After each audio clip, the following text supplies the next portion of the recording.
Shut up and sit down.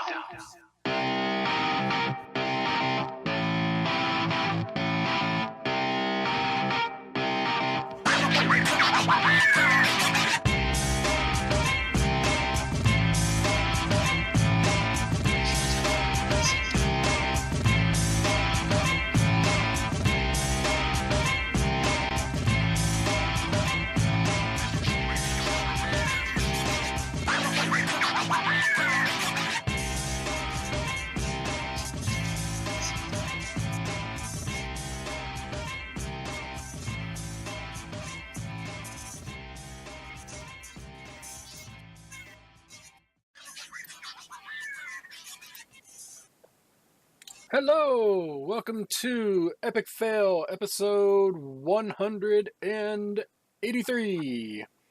I am the host, Draven Dresden. With me once again this week, despite my best efforts, is Galv. Hi, Galv. How you doing?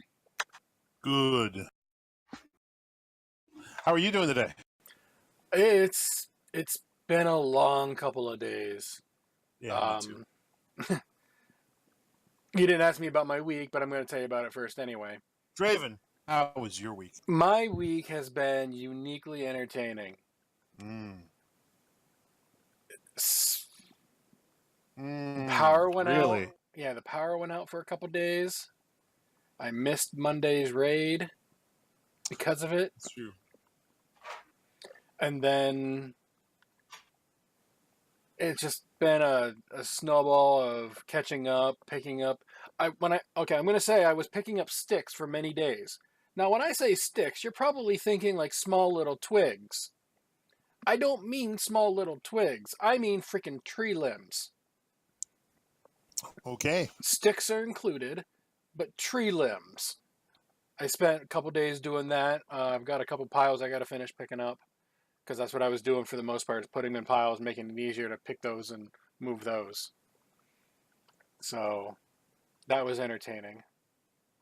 Other than that... So I'm going to go out on a limb and say that you didn't enjoy that. Yeah, I was about ready to make like a tree and leave. Well said, McFly. Well said. Make like a tree and get out of here. That's right. Other than that, though, I did make Wednesday's raid. Power was not supposed to come back on until 11 p.m. Tuesday after going out Sunday mid-afternoon, say 5:30, 6 o'clock, somewhere around there. And then... Yeah. Winter storms have been battering the hell out of our part of the country. I mean, we don't live that close, but we're both in the Midwest.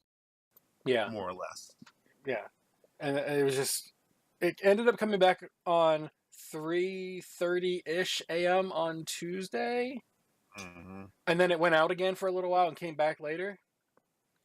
Like, it came back on, I got to do a couple things, then it went out, and then it didn't come back until about 2 hours before Chicken Raid started or so. It's been on since then, luckily, but it's just been not a fun week overall. Because you can't really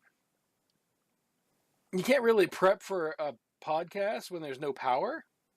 I mean, admittedly, I don't normally prep on Sunday, Monday, or Tuesday. I was going to say, what's this thing about prepping? I do write a little bit of show notes. A little bit. But I've seen more informative napkins. Well, that's what I use for the show notes. I just, photocopied it and... Yeah. But... Yeah, it's just... Playing catch-up all week. Mm-hmm. And... just tired. How about you? Hopefully your week's been better than mine. Nope.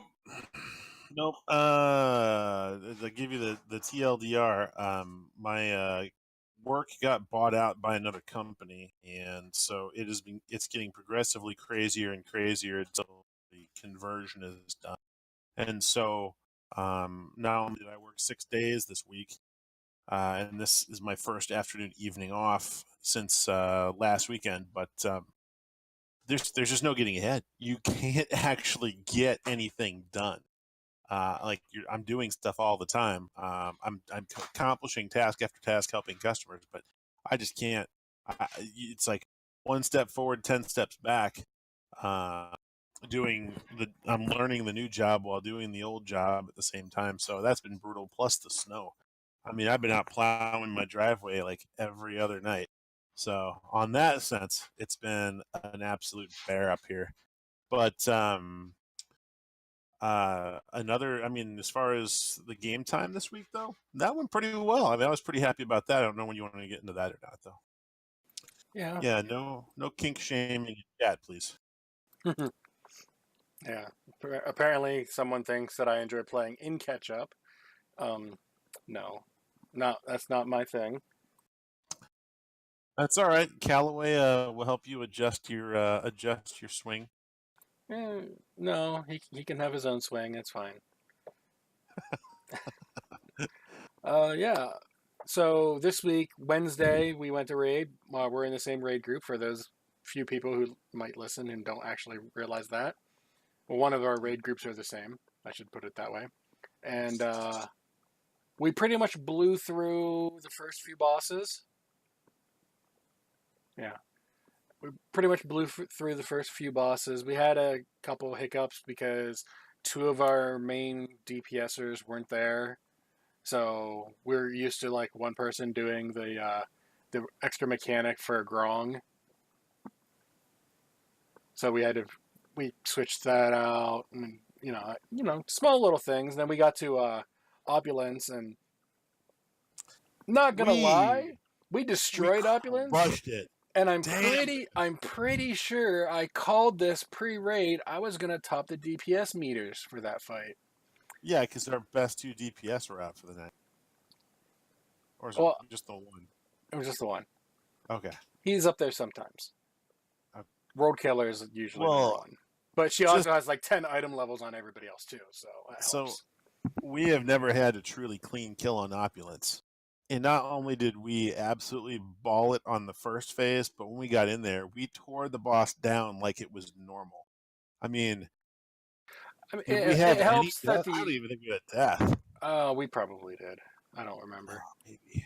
But, I mean, it helps that I was doing like 35k DPS thanks to the gem I took. Yeah. Stand there, do more DPS. Sure. I had the don't Ruby. move. I think it. So I was just ticking on those guys. Yeah, I had the green one, the Emerald, and whenever the extra ads would pop out, okay, cooldowns go. And I still can't use the 425 trinket for that fight. That was the one fight I thought may be possible, and I looked it up, and you just can't use it. So, because in order to be able to use it on the fights that I don't move around too much, that assumes 100% uptime of using it. Yeah, and you had a 92 eye level ranking on that, by the way. Yay. But, yeah, I just can't use that trinket. The 425 Grong trinket. I did, however, I went to Ibis out in Darkshore, and I got a 400 trinket with a socket. Forgot to do that. I don't know if it's still there. If it is, it's probably the last day, maybe tomorrow at the very latest. So here's my bummer. On that same fight, I did 18k DPS, which is pretty damn good for me over, with the downtime and whatnot in between what's going on. Well, there wouldn't be any downtime if the DPS would actually keep even and, avoid mechanics. Right. But, yeah, no, that was a shocker because that has been what those bosses are essentially on farm, right? And occasional screw ups will happen, but yeah, pretty much on farm. Right. Yeah. And one death, as expected, died to liquid gold. I'm pretty sure we had him rezzed because we didn't use our battle reses or anything else, so still did really well. Yeah, it was a good raid night, and then we killed our progression boss on Last Pull Mojo, didn't we? It wasn't. Technically, it wasn't. I think we left early because we couldn't get to the next boss. So Yeah, it that's wasn't a good. technically. I mean, It wasn't it's last poll. always last pull whenever you kill a boss because you don't have to pull it again. Right. But in terms of last pull mojo, as in this is the last pull of the night, no matter what. No, we actually got out a couple minutes early, I think. Yeah, that fight on our kill pull looked like we knew what we were doing, which was nice. Well, Just looking at the logs yeah. right now. Yeah, that was a good fight. Good fight. Yeah, it's just personal responsibility of knowing where to stand for the most part. I mean, So Monday we get to take on King Rastafarian and Juan Samidi and see how that goes. yeah, I'm actually gonna do some more extra research on this fight over the rest of the weekend. I was gonna say over the weekend, and it's half over. Right? Yeah, my D&D game for tomorrow, I'm pretty sure is canceled, which means I have extra time, provided I don't get The roped into anything. the online one. Oh, I have 2 games. One's a sometimes Friday, which with Barf and them, Okay. and then there's the Sunday one, which is every Sunday, and that's the one I get to play my wizard that I'm completely screwing with the DM because he doesn't know how to handle what I do. I want to open a portal and then cast delayed blast fireball through it and have the portal open up in the Knoll's stomach. Go. No, it's nothing like that. Nothing like that. It's more of a, oh look, there's a huge thing there's a huge big group of enemies all put together. I'm gonna cast sleep at the highest level I can, put half to 2/3 of them to sleep, and then we're just gonna Here like we one by go, one. murdering. And then the other thing I like doing is using suggestion on things, and because of the School of Divinity, which is what my wizard took, Sleep and suggestion, yeah. suggestion. Oh, by the way, that thing that I used suggestion on, his saving throw was a 2. So he's gonna turn around and fly away and not stop. So those of you who may be unfamiliar with how sleep works and why Draven's so like murdery about it is when you put enemies to sleep in Dungeons and Dragons, it is a single hit kill while they're asleep. Actually, not in You 5e. can sweet well. It's melee attacks are auto crits because they can't miss, or Right. if they hit, then it's a crit Right. because they can't move. But I use it simply because that's enemies that are out of the battle. They're just murder victims waiting to happen. And if they're small, like gnolls or goblins or not gnolls, I guess goblins or there's a couple of I'm not thinking rats or something like that, and you have a whole bunch of them slept. Your melee can just sweep crit kill. So you're like whoom, whoom, whoom, 3 kills. Yeah, It's sexy. except that in my case, I tell my group, if I put anyone to sleep, ignore them until everything else is dead because they're out of the battle. They don't get woken up unless someone actually wakes them up. Right. But yeah, between that and suggestion, and I got into another drinking contest with my cup of I don't get drunk off of this if I drink out of this cup. I won 800 gold. I bet. I bet. I had no way to pay if I lost, but I was like, "There's no way I can lose. I'm gonna drink out of this cup." And I had I had suggestion and my little school perk thing. So that was fun. I did have a question because you didn't have anything necessarily listed under general Blizzard company news. I know where you're going with you. You're gonna look at that SEC filing. Mm-hmm. Okay. The reason Do is we not want to go over that? Because that's okay with me. well, I'm just it's not in the notes because they've been doing it every year, and it's pretty much the same thing, except this one said, yeah, we laid off a bunch of people, so that might negatively impact the company in the productivity thing. I'm like, duh, but it's something that they filed every year. So I was like, People It'll are also thinking list the it's. relative salary of the CEO to the I didn't see median that. employee. Yeah, I didn't see that. Uh, I didn't look at the whole thing. so I'll give you the juicy cliff notes. Now this is just stirring the pot because CEOs, there's a reason they get paid big money. There's a reason it's an elite group of people that cycles around, is because they know how to run companies at the highest level. That you can't just plug someone into that position and make your company successful. So in some respect, they're like a star athlete on a major league sports team.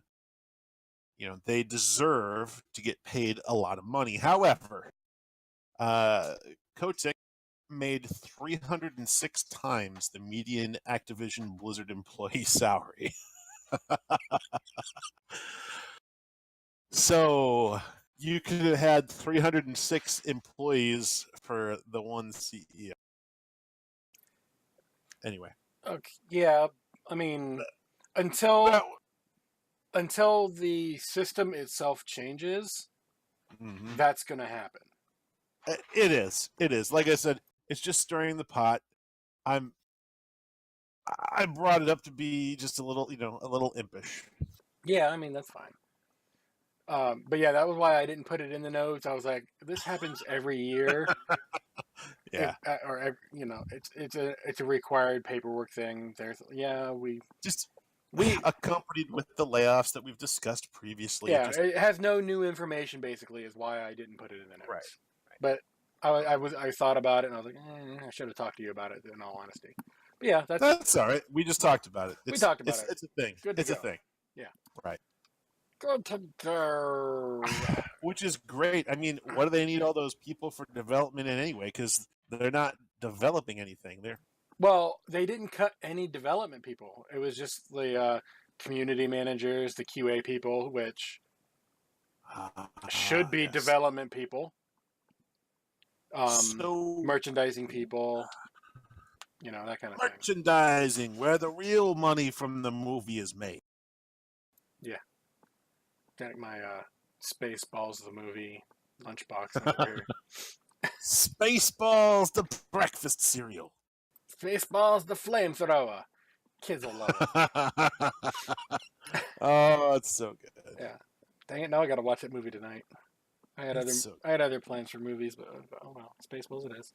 Never a bad time. What's up, man? Yeah, Otto's Irresistible Dance is really, really, really wicked. I don't have it yet, so. Oh, it's a 9-level spell, right? Level 9 mage spell, or is it 7? Probably 7. I don't have. Yeah, it's in a while weird yet. Spot. Yeah, it's a while yet. So. Anyway, moving on back to Blizzard stuff, which we'll probably mention D&D stuff on and off all game, just because we have some of the D&D people in the chat tonight. Mm-hmm. We actually have Diablo news. Really? I know. Diablo 3 news? No. Oh, is it Diablo 4 news? No. Oh, is it remastered Diablo news? No. Whoa. What is it then?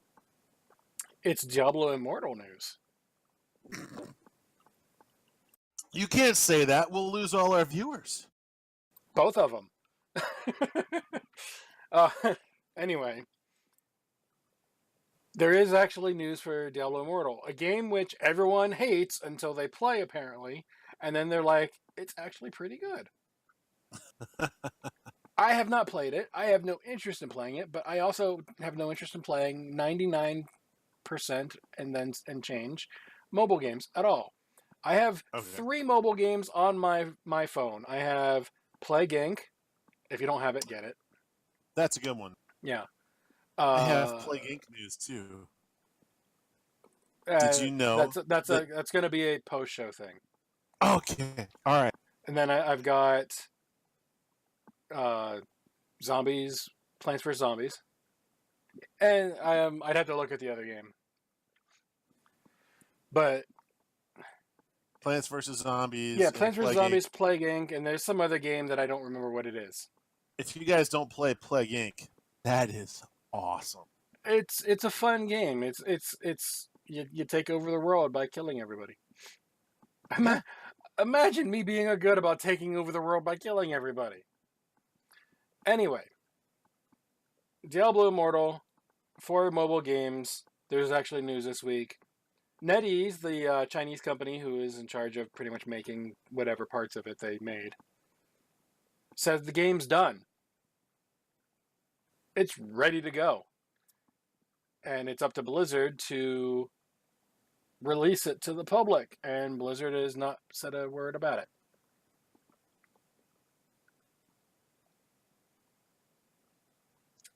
I mean, this seems like bad idea. I'm actually going with it's probably a good idea for Blizzard to not do anything with it yet. Okay. I figure probably by summertime we'll at least have some more information about Diablo Immortal. They're probably making sure it's up to their standards before they put it out as one thing. But another thing is they're probably letting the outrage of it die down a little bit more before they release it to the public. Yeah, I suppose. I mean, if they have some QC people that can dig into the game a little bit ahead of time and test it out, I think that does make sense. Yeah.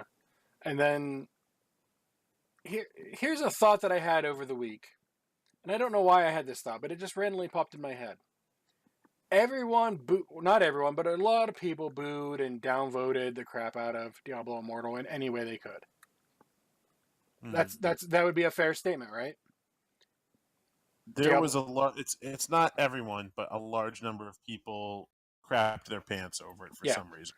Okay, so it was an overwhelmingly negative response overall. Yeah, for Diablo on a mobile platform. I would couch that by saying the trolls who had negative opinions about the concept came out in droves, but the people who might be welcoming of it or do play mobile gaming, they didn't come out in like a rally to support it. Why would they? You know what I mean? Yeah. So it could have been a 15% negative response and 85% supportive, but you'll never hear from the 85%. Yeah, but my point is, it was a Diablo game on a mobile system, a mobile platform, that got overwhelmingly negative publicity. Yeah, definitely. And yet, Diablo 3 on the Switch, which is technically also a mobile device, you can just happen to play it on your television and stuff like that. People love. Also, Diablo 3's most recent seasonal episode was one of the most popular they've ever done. Yeah. Not just playing wise, but streaming wise. Like it was up in the streaming numbers too. Who would have guessed that? It's not new. Yeah, I was just more looking at the whole mobile thing. People were like, "Oh, Diablo Immortal because it's on mobile is going to be garbage. Diablo 3 is on Switch. Oh my God, it's on Switch. It's amazing." It's kind of a double standard. I realize a lot of people don't look at the Switch as a mobile device, but I mean, technically it is. I think part of that is because they expect that as it's presented as a mobile game, not the Switch, but Immortals, that a component of the game will be driven by microtransaction revenue style gameplay, similar to EA's other properties like Wars Galaxies of Heroes, which I may be a sucker for. And you know what I mean? Like, microtransaction piece is the in the closet or the bugbear under the rug. Yeah. And it's just, I don't know, I just had that random thought over the week and I was like, huh. And then another thought occurred to me. Well, it's also on PC, so if they would have just put Diablo Immortal on PC also, it would have been fine. Along with if they would have done a D4 teaser of any kind. They're not going to put Immortals on PC. No. They release it as like a Facebook app. Because the premise is to drive revenue with microtransactions. Yeah, I mean, it's a mobile game, so if there's microtransactions, there's really no reason to put it into a PC. And if they did PC first, it would just be a port to the. Yeah, it's just. it'd be a Facebook style app. Yeah. Like all the yeah. It is what it is. From the makers of Candy Crush and Bubble Witch comes dun, dun, dun, dun, Diablo Immortals. Match these 3 Deckard Cain heads and these 3. Wait. Oh wait, no, he would still be alive because it's prior. I'm telling you, do you remember me telling you how Yes. good of a Diablo game they could make with the frickin' Heraldric Cube? Or how good of a mobile game they could make with the background from King? Oh yeah, I mean you could do that with any system really. Yeah, It just- Heraldric Crush.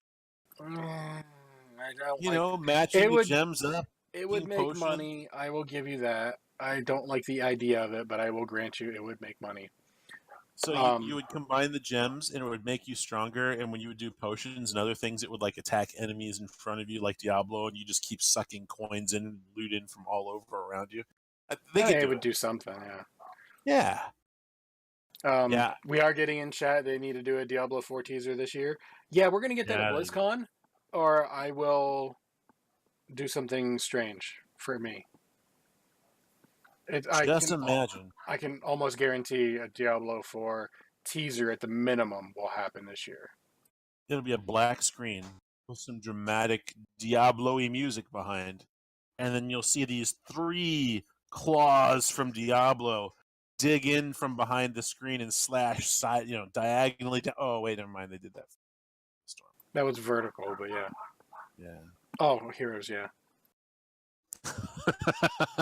The game that I still haven't logged into since what's his name? Imperius. Yeah. Oh, you got company over there, don't you? I'm dog sitting, and I believe their mom and dad are here to pick them up. Or at least the mom. Gotcha. Yeah. Well, that's okay. I like dogs.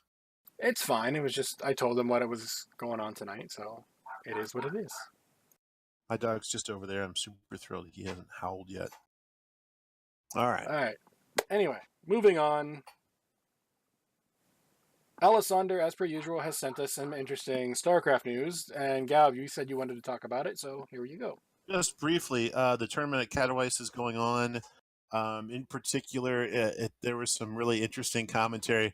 I think one thing that we underappreciate is the fun that people in that community have and the quality of podcasting. There was a pretty good explanation. There was one player that overcame, I don't remember what his name was, but he beat a guy called Immortal, and he did it with a Zerg rush against a Terran defense group that was pretty unbelievable.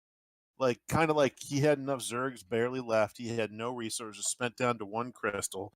And this commentator was trying to lead his compatriots through this, and they're just lobbing tomatoes at him the whole time, basically. But this guy with this final Zerg rush, an undersized force, took out not 1, not 2, but went uphill and turned the corner and did a 3-base run with what I would say is a very undersized Zerg force and just played it immaculately. So they had a lot of fun and got some likes off of that one. So that's about it. The big tournaments are going on. So it's heating up for the year. I'm sure we'll see it culminate at BlizzCon. Yeah, we got chat room. Do you think they're actually going to have BlizzCon? Yeah, they're going to have BlizzCon. I know too many things. I should probably rephrase this. I've heard about too many things about the 2019 BlizzCon to believe that even with the layoffs, they're not going to skip to this year. If they're going to skip a year, this would be the year they're going to skip, just because of the PR nightmare of last year. But they've got too many things for next year. Between Overwatch League and their deal with Coke, they need to have BlizzCon this year because Coke signed up to be at BlizzCon. That's a really good point. Yeah, there's that. It's a WoW expansion BlizzCon. That alone is enough for a BlizzCon. People are going to go for that. I would bet money Diablo 4 teaser, maybe a demo. I don't know about that, but a teaser at the bare minimum is going to be at BlizzCon. Who's a good Diablo 4? Who's a good Diablo 4? Yeah, but And they could do anything. Like, I know, what was Gamescom? They did the reveal of Legion, and then we just got more information about Legion at BlizzCon later that year for that. I just don't see that happening again. It's just, yeah, too many. I've heard too many things about what's going to happen at this year's BlizzCon to think Too that they're much not stuff going to going have on it. this year. They're not going to pass. Yeah, it makes money. Right. People will say they lose money, and they don't. If they were losing money on it, they wouldn't do it. It's incidental. They get merch sales and things like that. Yeah. That's why tickets are what they cost, because that's how much it costs for them to make enough money to make it worth it. So, we have a singular nugget of hot news. And that was just that there is a tournament going on. And that TESPA is the one running it. So, it's not what it was. Yeah. But it's Well, still being actually, played competitive. It kind of is what it was pre-HGC. Okay, yeah, that's a very good point. That's probably a better way to look at it than, okay, they got rid of the esports. No, it's just now it's the community doing it instead of Blizzard. So, and StarCraft's been doing that for quite a while, so it should be. I don't know. I still feel burnt with HGC and Heroes, so I will eventually go back to it. I know I will. It's too much fun not to play. Yeah, but it's I'm one busy of those playing their other stuff. So yeah, I'm like it's like WoW, and then I'll switch between, okay, this is Overwatch month or this is Heroes month, and I go back and forth like which one gets the majority of the off game time, or when I have no power, but there's a power generator, so I still technically have power, but not internet. I have all these Steam games that can't update, but I can play the latest version I have because they're relatively update. I started Witcher 3 again. And I say again because this will be the third time I go through it because that game is freaking amazing. I've heard good things. I haven't played it yet, but Fix that. if I find time, Stream if it. I find time, I'll add it in it. Yeah. Yeah, stream it if you can. I might actually watch you. I have just found time recently to play Knights of the Old Republic for the first time. So it's a Star Wars title, and I own almost every Star Wars title ever made. It is one I neglected, and I am just now. Is that the old like PS2 or whatever version? PC, PS2, PS1, about there. Okay. Yeah, that's about the correct time frame. Yeah, that's how I judge those because, you know, I own a PS2. I don't have anything newer than that outside of my computer because I don't play.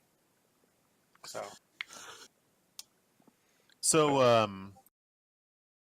let's see what's next on the lists. You mentioned something for Hearthstone. There is this much Hearthstone news as well.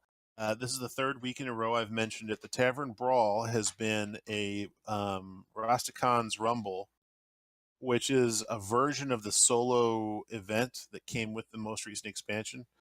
And this is the third and final week. It's the championship match. It is the hardest, I think, as far as the every week they have basically supplied players with 9 decks, one pre-made deck for each of the avatars from the Troll expansion, and they've all had their ups and downs week. So one of the cool things is they make a new pre-made deck for you last week, and now there's a new pre-made deck for this week. They give you a quest. We're playing 3 Rumble fights. We'll get you a Rastakhan's Rumble pack. If you win a fight, you get a classic pack each week with the Tavern Brawl as well. So it's a lot of fun to be able to explore the most recent expansion cards in a player versus player scenario with pre-made decks. So they're not gimmicky, but they certainly give you a strong flavor for what the card. What mechanics they've built into the expansion. So there was what was I playing? that seemed pretty fun this week. It was a rogue, and You were playing Warcraft. That was pretty fun. that too. I was going to say in the Rastikan's Rumble, though, the rogue kept stealing cards every turn from the opponent, and the whole deck was built around reducing the cost of those cards and playing them against the opponent. So basically, not only do you have rogue cards, but you were stealing cards the whole fight from the other guy and playing them at a discount. So anyway, it's a fun free-to-play mode with card rewards, and I think they did a good job with this Rumble. So that's it. Okay. We've got some Overwatch news, and I think we mentioned it before, but Baptiste, I believe that's how you say his name, Yes, Baptiste is a new hero coming to Overwatch. He is currently on the PTR, which means we'll probably get him in a few weeks. Did you see the preview for Baptiste? I did. He looks like Ana meets Junkrat. He's an interesting setup. So he has an alternate ability where when you crouch with him, he does a power jump high in the air. I mean, not like fist high, but the idea is that he sets up kind of like a tennis player serving.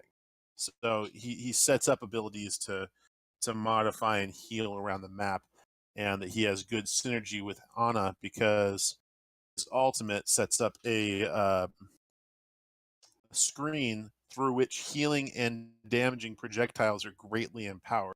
So depending on where you put it, it makes Ana or Widowmaker or anyone else who can shoot through it overpowered for a while. So I want to get on a team where I have an Ana and a Baptiste for my Reaper. Give you the heals from a distance. Give me Ana's ult.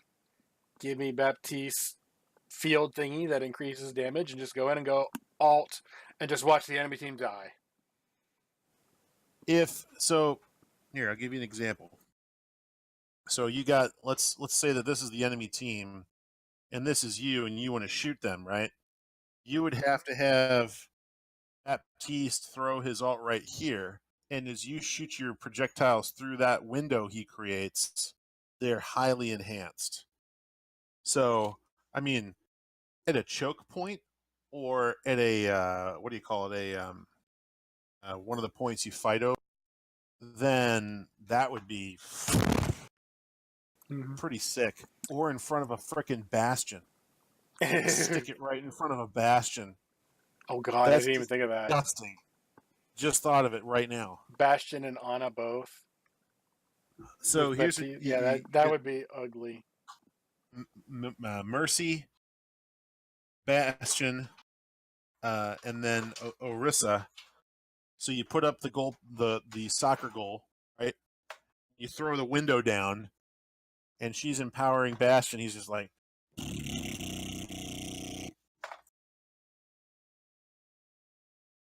how disgusting would that be? It would take too much setup to have it happen in Overwatch League, except for as like, we're gonna beat these guys, let's have some fun kind of thing. Right. It'd be a one-trick wonder. Like it would be a one-time thing where people would be like, "What are they? Oh God!" And then, so just imagine though, you had a goat come around the corner, those 3 tanks just like sitting here. Bastion would just chew them right up. It would be hilarious. Except, the new guy, Baptiste's, not ultimate. He has one of the strongest non-ultimate abilities in the game. He puts down a field or an aura that prevents allies from dropping below 20% health.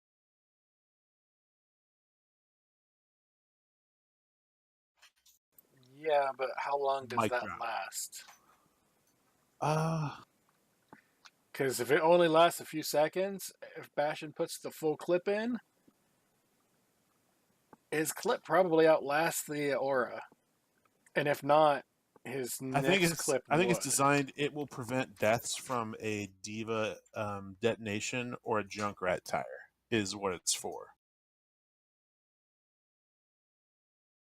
That's possible. The one-hit stuff. The one hits The one-hit alts. specifically the goat setups. Ooh, McCree with the what you call it? Might keep them Yeah, from dying. High Noon. Yeah. He's gonna be the overpowered hero. He'll get nerfed so hard, or those things are gonna have such a long cooldown.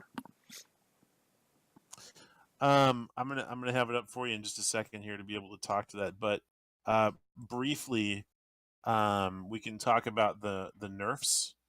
And unless it's my computer, we are getting a little bit of lag on the podcast. But maybe someone in the chat room will be able to tell. I'm not seeing any drop frames, so as far as I know, Okay, it might just be on my end. If so, I apologize. But there are 2 nerfs that are coming down the pike for Lucio and for Zenyatta. And been talking about is a disturbing trend in a lot of competitive play and high ranked play, which is the GOATs, 3 tanks, 3 healer comps. And so I think between Baptiste and the nerfs to those healers, Blizzard is attempting to pry bar the meta out of the rut of the GOAT. I don't think adding a new healer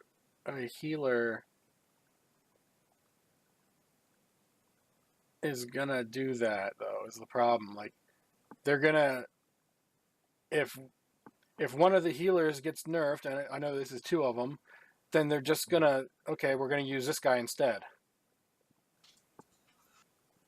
The reason I say that is, first off, I read it. Yeah, I mean, it seems like that's what they're trying to do, and I admit that. But if they're adding a new healer, they're just gonna throw him in instead, and I mean, it might work. I don't know, but it doesn't seem like that would be the way I would go. I'd be like, healer, like Lucio's aura thing would get nerfed. Anna's healing shot thing will get nerfed in terms of how often she can use it as a heal. Mm-hmm. Stuff like that. So the premise of the GOAT attack is not that you overwhelm people with 3 tanks. It's that you hold a line. You're able to hold the competition static until you can correctly line up your ultimates, like Graviton, Surge pulls people together, and Diva dive bombs with a bomb. A bomb. And so then all of a sudden you can flip the table and team kill the other GOAT team. There's no way to not die from that. So having like a Baptiste means that you just can't, you can't do that to another team, because a non-ultimate healing ability is going to be able to preempt some of that. Now, the commentary I've seen in I think you and I are on the same page, attempting to push the meta out of the GOAT's model, but this isn't going to do it. The only thing this is telling us is that they're making a concerted effort to break that rut. I mean, this isn't the first time we've had this meta, so it's just gonna take some people getting, like, Sombra is definitely a counter to GOATs. Yes, if she throws her ultimate out, then whoop-de-doo, everyone dies. But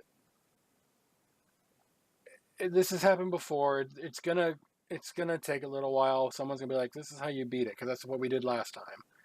Oh, this doesn't work this time because now they have this in the game and it wasn't there this time. So it's gonna take a little while for them to figure out how to get past it, and it's gonna move on, and then people are gonna use that, and it's just one of those things. It's the ongoing cycle of the meta, and it sucks that I don't find this particular style all that entertaining. 3 tanks, 3 healers. It's not.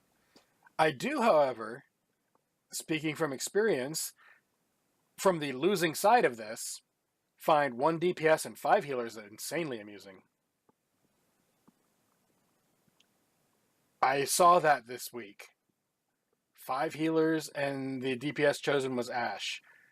We couldn't kill anybody because they were just healing everything.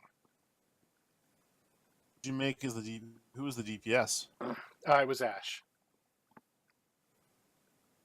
You were the DPS, just you. No, it wasn't my team. It was the other side. The team I was facing against had 5 healers and Ashe. And I think Ashe was just the random DPS choice. It wasn't like designed for her.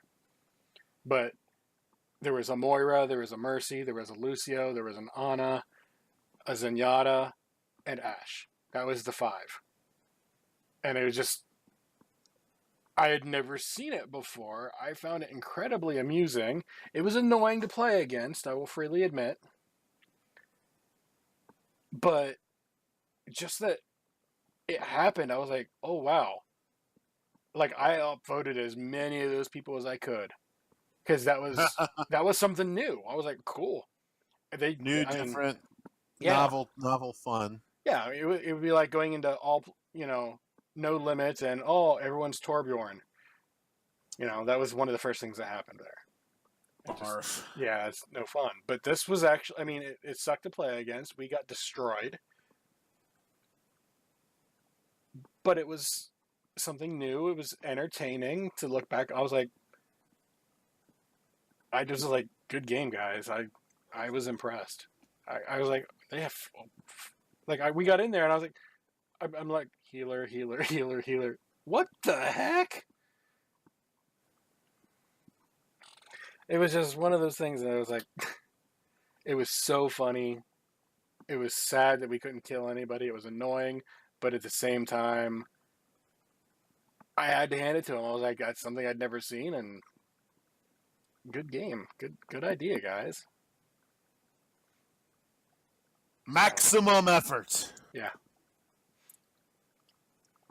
Pretty much. Well, it'll be interesting to see how the pot gets stirred in the meta, and if Baptiste finds a home in new comps. I think he will once he's available, which will probably be in section 2 of the season. Right. Hey, didn't they introduce Bridget in section 2 last year? Maybe. I feel like that's when Bridget got introduced. Brigitte. Baguette. That's what people were calling her. Brigitte Baguette. But I don't know. I'd have to look. I didn't really look up when she got released. But I do know that if Bastion ever has a chance to actually be in the meta, it's gonna be with Baptiste. Just because of that freaking field. Yeah. I don't think he'll ever actually be in the meta. Because of you know what? Maybe we'll have to spin a Frankenstein's Revenge or something where we just when it's isn't there a version of Junkenstein's that lets you pick whoever? You can, but I'm not sure Bastion is allowed. Maybe this year. We'll have to play some bots and just line up a Bastion and Baptiste combo. Yeah. A BOB combo. Bastion, Orisa, and Baptiste. BOB. Yeah, that would be a goodbye enemies. Yeah, they don't usually let Bastion in those things just because he can completely destroy things if he's healed or guarded. So, Anyway, moving on. Warcraft news. We have a little bit. What? I know. First off, we were this week given the date of 8.1.5. Yes. And that is Tuesday, next week. Not this upcoming Tuesday, but the Tuesday after. The 12th of March. They failed to tell us, though, how many faces are available on the Kulturans. They are still adding them, I bet. Okay, because it was at 2 before. Yeah, and there's not going to be a whole lot of them. sadly. Or either that or they're hiding them, which, if I was them, I'd do that too. I know they just added some more troll faces, so I assume they're adding more Kirin Tor. Kirin Tor, Kultirin. And Zandalaris. Yeah, that's what I mean. They added more. So with 8.1.5 coming on the 12th of March, also available, provided you meet the requirements, which if you have been playing all expansion, you should have. The allied races of the Kultirin human, aka Fat Boy, Thick Boy, sorry, and the Zandalari trolls. So you get your spooky druid or your dino druid, or you get your troll paladin. Really, those are the only options anyone's going to bother with because they're new. That being said, they're going to look at the optimization. Someone's going to pick something else just because, oh, this is the best race for this because of this racial. If you play Horde, you are going to want a Zandalari alt. Simply because gold making. Anytime you loot gold, you get extra. So that'll be fun. Level them up, don't boost them. You'll get tons of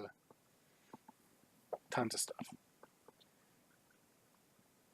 I will be March 12th, provided you have the requirements, man, which you're pretty much going to have it. War Campaign is really the only thing that's going to be holding most people back. Yeah, And War Campaign, so Lord Master of Kulturus, Pride of Kulturus, A Nation United, and the Exalted with Proud Admiralty. Yeah. You do not have to have finished the Battle of Dazalor raid, ironically. No. Zandalari similar. Yeah, just be Exalted with the appropriate rep. Finish the War Campaign. That's really about it. Good stuff. And Chad is saying you can only have a Kultirin or Zandalari on a server you have a 110 on. If that is true, I was not made aware of that. I obviously didn't look too hard. But it would make sense, I suppose. In my case, that means I have 5 servers I could make a Kultirin or Zandalari on. Because I have 110s on so many servers. Well, that was a lot of Blizzard news today. There's nothing else to talk about, I guess. Actually, there is. We're still got lots of Warcraft stuff, sir. What? Yeah, I know. What else could there possibly be? Well, we got the date for 8.1.5, which is in about a week and a half as of live recording. Yep. About a month later, we're going to get the new raid, Crucible of Storms. Crucible of Storms! Wow! Yeah. It's 2 bosses, so no big deal. But the trinkets are going to be fun. And not only that, they're going to start at higher item levels than we can get in current raid. Everything else, I looked at the loot tables. I didn't see anything other than really trinkets. So I think it's literally there just because they realize that the trinkets and our lore suck for most classes. There's a few in there that are really good, but most of them suck. Here's an interesting one. The Void Stone. I was just looking through the list. Enshroud a friendly target in darkness for 12 seconds, absorbing the next 95,000 multiplied by 1 plus versatility damage, or healing taken. So it will also absorb healing taken. But if you were to multiply 95,000 times people's versatility score, I think it's going to be their percentage of versatility. Even so, call it, 50%. That's a crazy number. That's a crazy number. So we're going to see these trinkets huge in PvP. Yep. Oh. And if you can target raid bosses, and one of those raid bosses happens to be able to heal for whatever reason, you could use this trinket to stop it from healing. Uh, At least a portion. Yes, a large number. Or you'll get someone like me who's like, oh, you're taking healing? You're too high up on the DPS meter. You're not going to get healed. How about this one? Idle of indiscriminate consumption. Use. Feed on 7 allies or enemies within 15 yards, devouring up to 10,000 health from each. You are healed for 200% of damage dealt. I like the trinket that has the on use, that you take damage and it can kill you. Because that seems right up your alley. Well, I'm thinking it's a percentage based on how much. If I'm understanding it correctly, it's a DPS increase based on how much health you are missing. So warlocks in particular are going to want that. No. Paladins, because it's a strength trinket, if I remember correctly. A couple of these have been multi-primary stat trinkets. It might be both. But I'm thinking, get myself down to about 1% health, pop bubble, and then all my cooldowns, and just destroy the DPS meter, and then turn it off as bubble's going to get out. I was like, okay, someone hit me with a good heal. Just lay on hands yourself. You'll be fine. If I hit bubble, I will be on cooldown with lay on hands also, because it's got a defensive proc type thing. Gotcha. I didn't know that. Yeah. It used to be 2 minutes. I think it's 30 seconds now. That is a bunch of trouble that you're talking about right there. That is a ton of trouble that I will have to know the fights way better than I do. Do you realize if you did what you actually proposed, you would probably take hard aggro on whatever you're fighting? No, I wouldn't, because bubble prevents aggro. Oh. Now, if I was a dot class and did this, and they had snapshotting still, hard aggro at the end of that, yeah. But, no kidding. But yeah, it's there's too many fun trinkets. They all have interesting effects. There is a quest chain. I won't go into spoilers, but there is the gift of N'Zoth that you can either keep and see other people who keep it, or get rid of and get a toy, which will give you the same buff, except that you still won't be able to see stuff. It's just you'll get the cosmetic over yourself, the hat. Gotcha. Which means to me, I have to do this twice on 2 characters. Because once for Horde, once for Alliance? No. Once to keep the buff and once to not. Because I already know I'm going to openly admit this right now. My Paladin is not getting rid of that buff. I am not cleansing it off of my Paladin. Because it's a freaking old god. I've been rooting for the bad guys. To see here. Yeah, there's no old gods this expansion. There are no old gods here. This is not the old god you're looking for. But this is not the old god you're looking for. But yeah, it's just I'm not getting rid of it, because I've been rooting for the bad guys almost every expansion, like since Wrath actually. Wrath was Lich King, I was rooting for him. Cataclysm had Deathwing, I was rooting for him. Mists of Pandaria had the Shaw. They were cool, I was rooting for them. Warlords, we're not going to talk about Warlords. That doesn't exist. Yeah. The whole expansion. It's an alternate dimension, so it doesn't matter anyway. Legion, I was obviously rooting for the Legion. Ooh, piece of Kindy. Ooh, piece of Varian. And then this one, there's, technically no old gods so far, but it's getting there. No, there's no old gods in this expansion. Man, that was a lot of World of Warcraft news. Yeah, we're not done. To answer chat room, which old god? I'm going to presume old god does my Paladin follow? N'Zoth. Yeah, N'Zoth would be the one that I would have, just because I know the least about it. Outside, like in-game stuff, like with HP Lovecraft lore, stuff like that, which is what they're based off of. I know a little bit about who he's based off, and I would still go that way. With the ones we know, however, I would probably say Yasiraj would be the one I would have gone for first. But he is one of my favorite Hearthstone cards. Yeah. But, one, he's dead. But N'Zoth has always been more interesting to me than the rest of them. Once I knew about him, of course. But no, we do still have more. We talked about item levels. Normal is going to be, or rather, the first boss will be 5 levels higher than the same difficulty in Desire Lore. Right.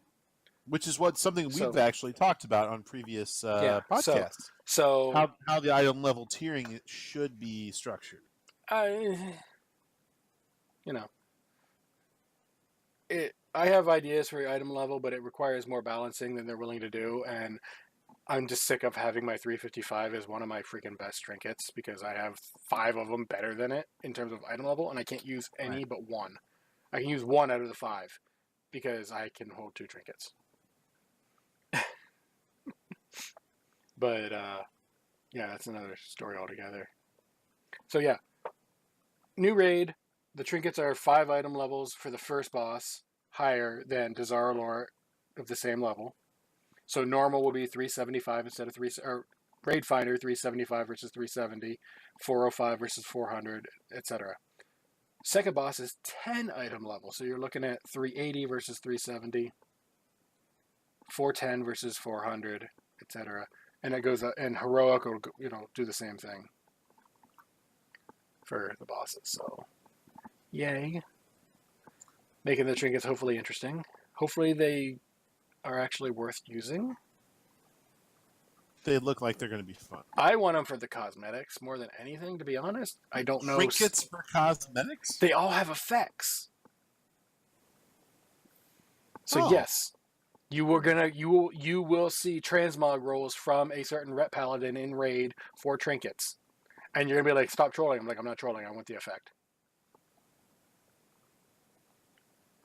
It'll go good with this armor set. Now, if there's a real someone can use it, I'm gonna let them have it. Obviously, I'm not gonna be like, no, my transmog roll is more important than our DPS roll. No, but depends on who we're competing with. Yeah. I mean, it depends on who it is. Going out of order here, we're gonna go to the last thing first. Okay. Or next. If you played in vanilla, there's a website out there that is trying to help you find your friends.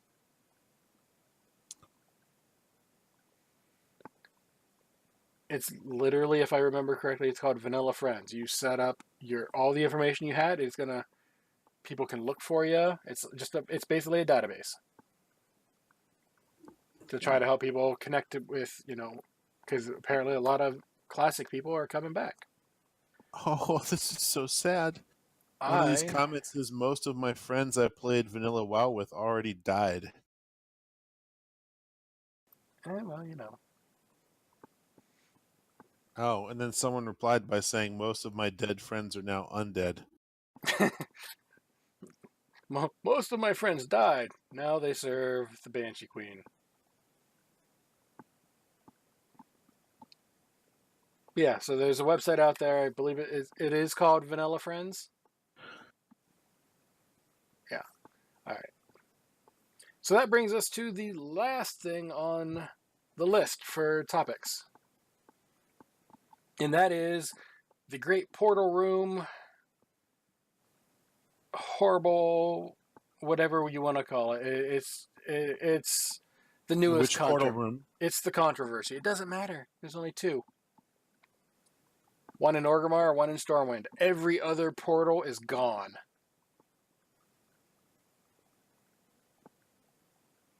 Unless it's an instance portal. Those stay. But to get around the world, Orgrimmar has its own portal room, on 8.1.5. Stormwind has its own portal room. And people are complaining because things like the cataportals are gone. The portals that'll take you to all those zones. Right. Deep Home is the only one still around, I think. And even that I'm not sure about. See, and part of that's weird, though, because there's not a whole lot of ways to get to some of these places. Yeah, the portal to the Blasted Lands, gone. So that means there's no quick way to Kara or to the portal to do whatever. Now, the only thing I can say about this change, we're getting the portals all in one area. That's fine. The lack of portals sucks. I wish they make the portal rooms bigger and have all the portals that we normally would have all in that area. Fine. If you're on the quest, like for the Legion artifact weapons, you can go into the portal room there, and those portals will exist there while you're on the quest. Outside of that, they're not there. Right. And Howland is saying that there will be NPCs to take you to certain areas. That is also true. Sort of. Yeah, Karazhan's going to have a But- mage or something, but I mean, they are intentionally reducing the scope to make the world feel big still, I guess. Okay. So here's my take on that. They're trying to make the world feel bigger. Mages can still port all the cities and a couple other places. That's fine. But if the portals existed, like say, we'll use the cataportals again. Okay, yeah. If those portals existed, why not keep them? If you're going to make a portal room, just move the portals into that room. Or put an NPC in there and say, these are my options. Where do you want to go? Don't even worry about the portal itself. Put the NPC in there. But as far as I understand it, every portal outside of this room has been, except for mage portals, obviously, they're all gone. See, you bring up an excellent point. Why not just have a room where there's a master mage there that, where do you want to go? And Yeah. the chat dialogue gives you a list of the portals that we all want. Yeah, And they're saying they want portals to be reduced to make the world feel bigger. I don't think that's what it is. I think they want people in the game longer to do what they want to do. It's complete conspiracy theory. I get that. no, it's not so much a conspiracy. It's I think they want their content to hold up. You can't just zip around. These are all portals to old places, though. So, if I am a max level character, I feel like running Kara. Now I actually have to freaking travel there the long way. Well, I guess I'm not going to go do Kara. I can do something else. Whereas if there's a portal that takes me there, I might go run Kara. See the old content, put it to use. You know who runs Kara now? People like me who want something out of there. Whether it is a weapon for transmog, whether it is the pair of ruby slippers because you're just freaking weird and you think they're funny. Yeah, I'm interested in. I would rather have the portals than not. There's plenty of real estate out there. The best argument I heard came from someone who says they play one of the Final Fantasy games and there are literally portals to almost everywhere, every zone. The world is still huge. Yes. You just don't have to constantly travel the whole thing to get to where you want to go. Right. I understand. They did something similar back in EverQuest. Go ahead. Yeah. I mean, I understand the point of view. Let mages give mages more portals. If you want that, I mean, I like portals. I'm not gonna lie, but I'm gonna side on the quote unquote negative Nancy's on this one. Taking out portals, I think, is a bad idea. I'm gonna agree with you, and I'm usually pretty optimistic. I think that. I mean, I'm not gonna rage over it. I'm not gonna rage over it, but I'm also not gonna be like, oh no, this is why they're doing. No, I don't care why. It's if you don't want to have the actual portals out there, let mages learn the portals and put them up for a while, and let mages sell you to use them because I know mages used to be able to make money that way. And that's fine. I'm fine with that. Draven would open a portal to Cthulhu's belly in AQ. No, I wouldn't. It's too easy to get out. I'd open it to the old god homeworld, sure. I think that what you're doing is you're taking a game where mobility, being able to get from continent to continent, expansion area to expansion area, is already, I would say, barely tolerable, and you're making that transportation issue more complicated than it needs to be. You want to go pal around with your friends at Dead Mines, it shouldn't take you an hour to get there when you've only got 2 hours to play. I mean, think, with all the other quality of life changes they put into the game, we can now queue into dungeons from anywhere. right. Why do this? I don't understand. Some places, sure, I understand. There is now no longer a way to get to the Caverns of Time from Dalaran. From Northrend Dalaran. That portal was gone too.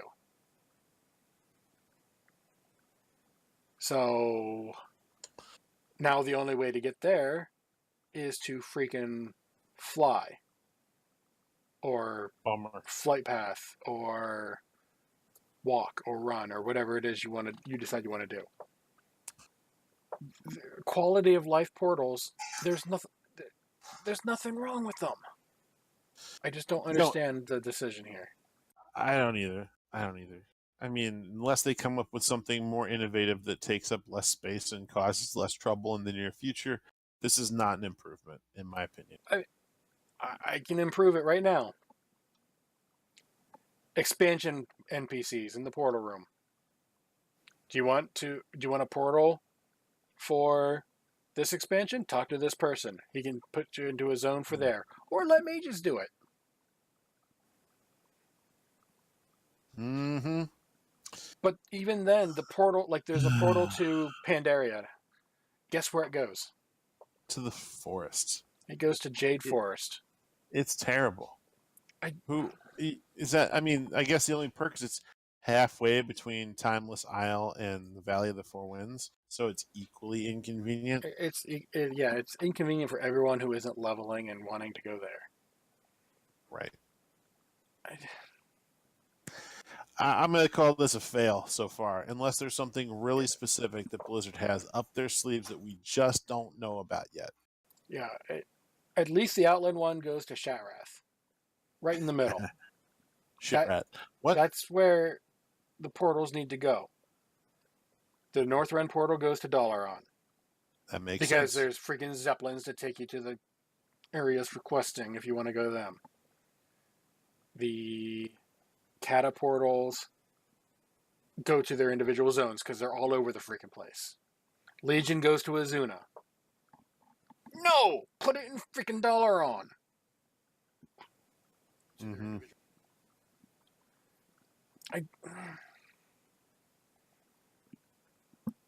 I think that they would be so much better if they just did it like a menu system in the Mage Tower of Stormwind.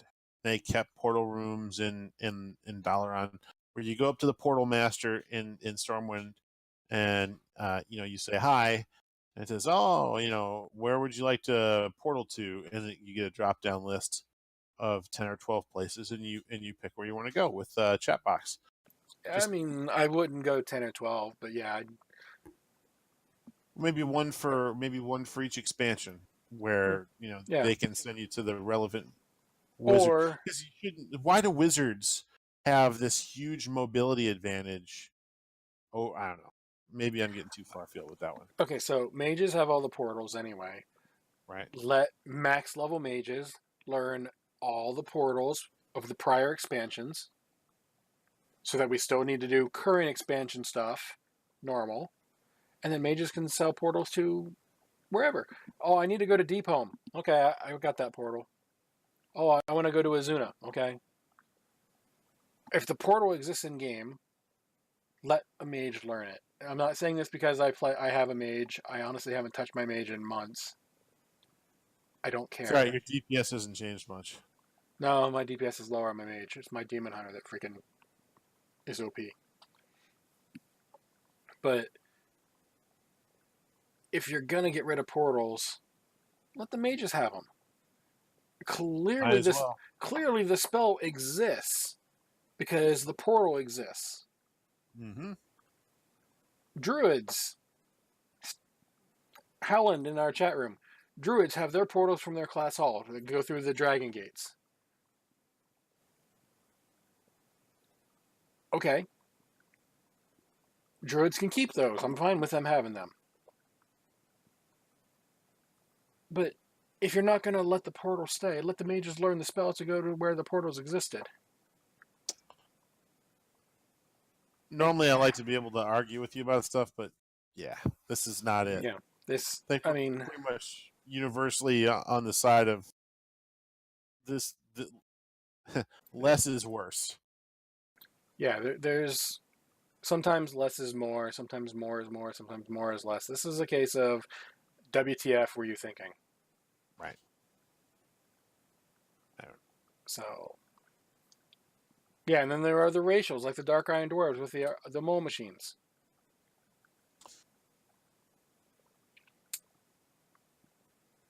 I like them. Yeah.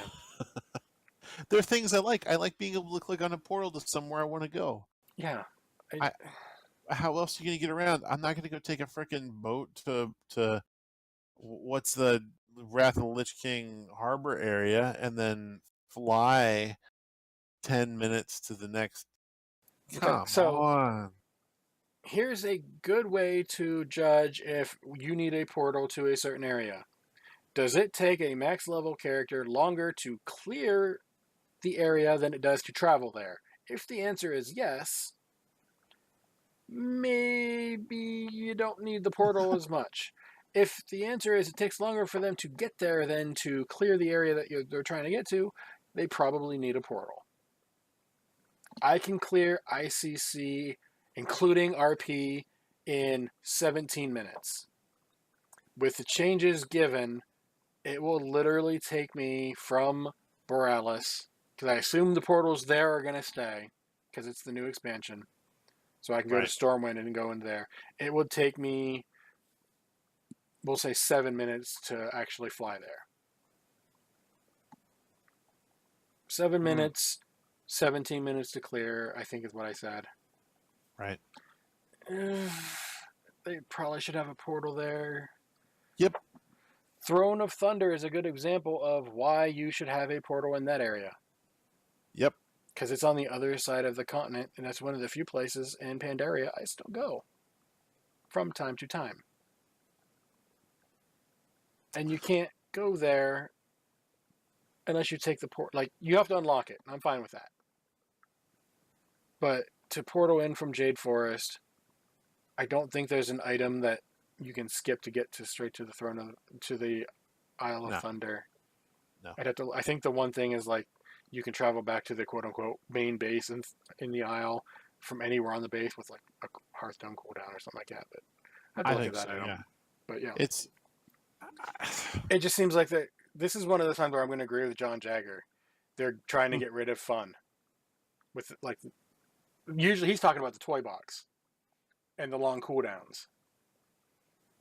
This time that's what they're doing with the portals. And that's, I mean... Bummer. Yeah.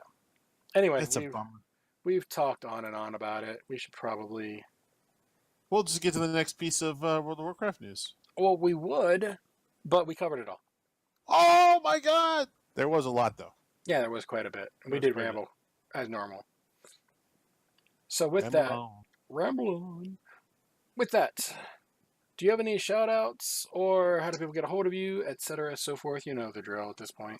I do, and I wish I had something more creative this week. But I'm going to do a shout-out to the raid teams. One of my raid teams cleared, it's not Coven, it's not Council, it's some other C word.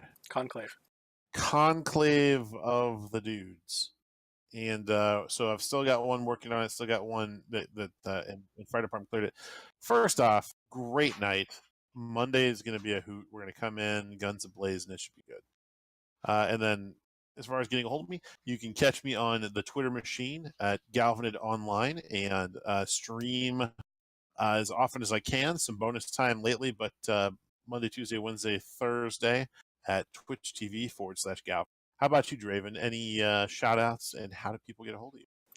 Well, first off, how to get a hold of me? The easiest way, at Draven Dresden over on the Twitter. That's that little blue bird. Just be civil. That's all I ask. There are a few conversations that are no-go, but overall, just be civil. As for shout-outs, I have two. First off, my shout-out is going to be to the World Killer, as we call her, for missing Raid. Thanks, Epic. We appreciate it. Yeah. We got a progression kill without her, proving that we don't actually need her to get progression kills. We just prefer to have her there. She just makes it easier. Like, if you need to like siege the walls of Troy, just let her stab the wall, and we can all run through the hole. Well, if she stabbed the wall at Troy, all of Athens would fall. Boom. Yeah.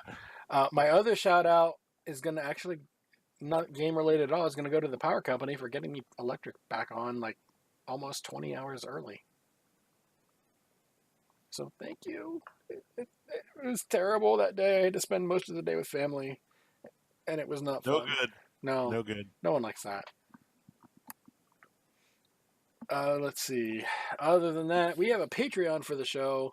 Patreon.com/podcastepicfail. It's $1 a month, $2 a month, whatever. You can put in your own custom amounts if you want.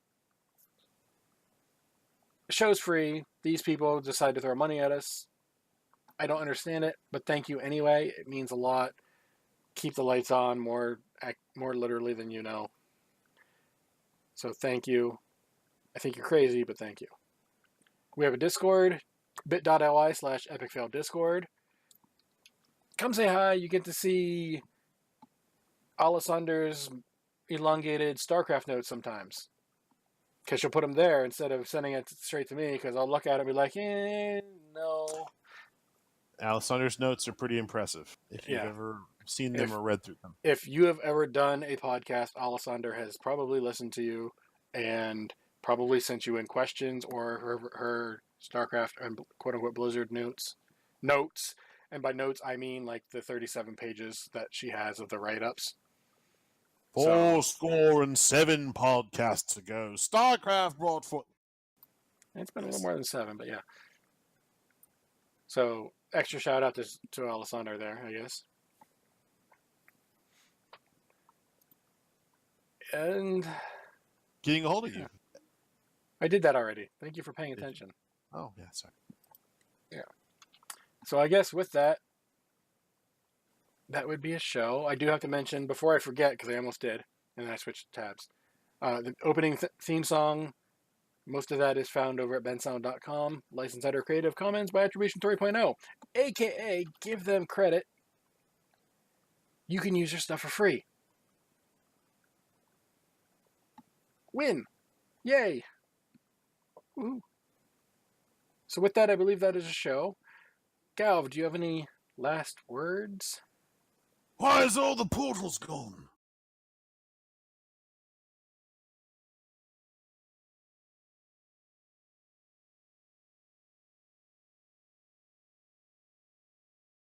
I thought that one would be a good closer.